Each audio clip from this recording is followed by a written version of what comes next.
Sejarah penemuan virus.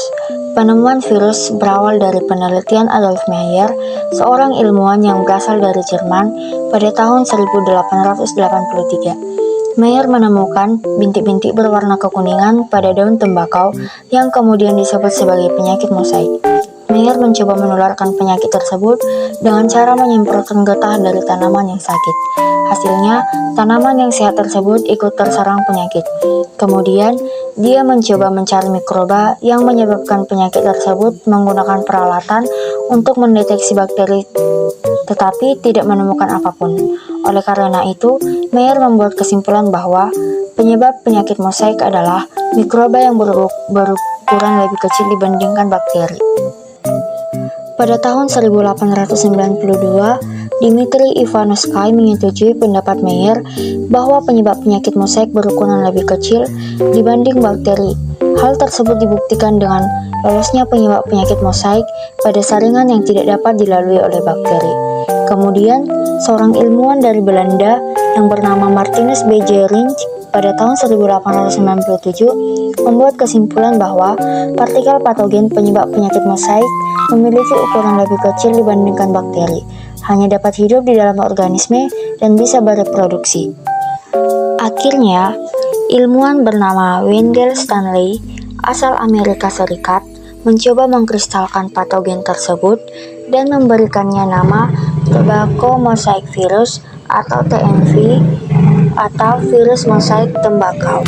Setelah kita mempelajari sejarah virus, kali ini kita akan membahas tentang karakteristik virus.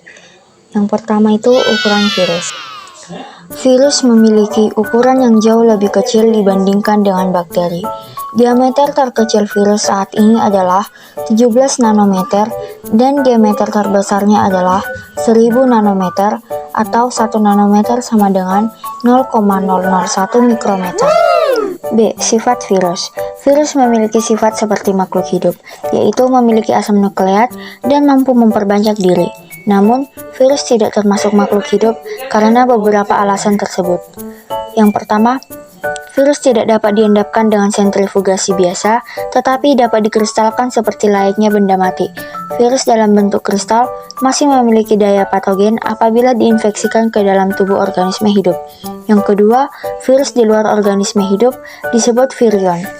Dan yang ketiga, virus hanya memiliki salah satu asam nukleat, DNA, atau RNA, dengan selubung protein, serta tidak mempunyai sitoplasma dan organel. Oleh karena itu, virus tidak dapat dikatakan sebagai sel atau aseluler. Yang keempat, virus hanya dapat memperbanyak diri dalam sel hidup. Oleh karena itu, metode yang paling ekonomis dan mudah untuk memperbanyak berbagai virus dengan menggunakan teknik embrio ayam. Struktur virus. Yang pertama, kepala dan kapsid. Kepala virus berisi asam nukleat. Asam nukleat pada bakteriofag adalah DNA. Asam nukleat ini berfungsi untuk mengendalikan aktivitas replikasi virus. Pada bagian kepala virus diselubungi protein yang disebut kapsid. Kapsid tersusun dari unit-unit protein yang disebut kapsomer. Kapsid berfungsi memberi bentuk virus sekaligus sebagai pelindung virus dari kondisi lingkungan yang merugikan virus. Sebagai penghubung antara kepala dan ekor. Yang ketiga ada ekor. Ekor berfungsi untuk melekatkan diri dan menginfeksi sel yang diserang virus. Bagian ini memiliki struktur tambahan berupa selubung ekor, lempengan dasar, dan serabut ekor. Pada setiap ujung serabut ekor, terdapat reseptor yang berfungsi untuk menerima rangsang. Berikut adalah gambar struktur tubuh virus.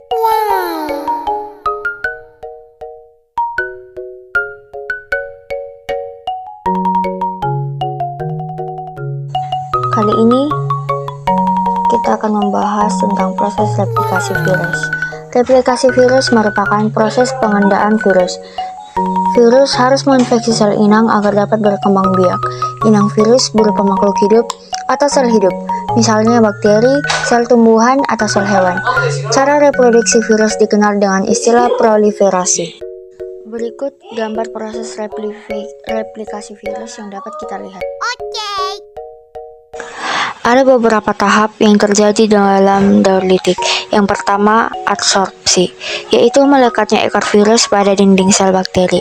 Daerah pelekatan ini disebut daerah reseptor. Daerah reseptor bersifat khas bagi virus tertentu, dan virus lain tidak dapat melekat di tempat tersebut. Yang kedua, ada penetrasi, yaitu ujung serabut ekor virus masuk dan menyatu dengan sel bakteri sehingga terbentuk saluran dari tubuh virus ke bakteri. Penetrasi dapat berlangsung karena virus memiliki enzim lisozim yang berfungsi merusak atau melubangi dinding sel bakteri. Virus memasukkan materi genetiknya atau asam nukleat ke dalam bakteri melalui saluran tersebut. Yang ketiga, ada eklivase, yaitu virus mengambil alih perlengkapan metabolik sel bakteri. Yang keempat, ada replikasi, yaitu pembentukan bagian-bagian tubuh virus baru. Yang kelima, ada perakitan, yaitu bagian-bagian tubuh virus yang terbentuk dalam replikasi selanjutnya akan membentuk virus-virus bakteriofag yang baru. Dan yang terakhir ada lisis, yaitu pecahnya sel bakteri yang mengeluarkan virus-virus baru yang akan menginfeksi bakteri dan memulai daur litik kembali. Ada beberapa tahapan dalam daur lisogenik. Yang pertama, adsorpsi dan penetrasi, prosesnya sama dengan daur litik. Dan yang kedua, penggabungan, yaitu asam nukleat virus bergabung atau menyisip pada asam nukleat bakteri. Gabungan asam nukleat ini disebut dengan profag.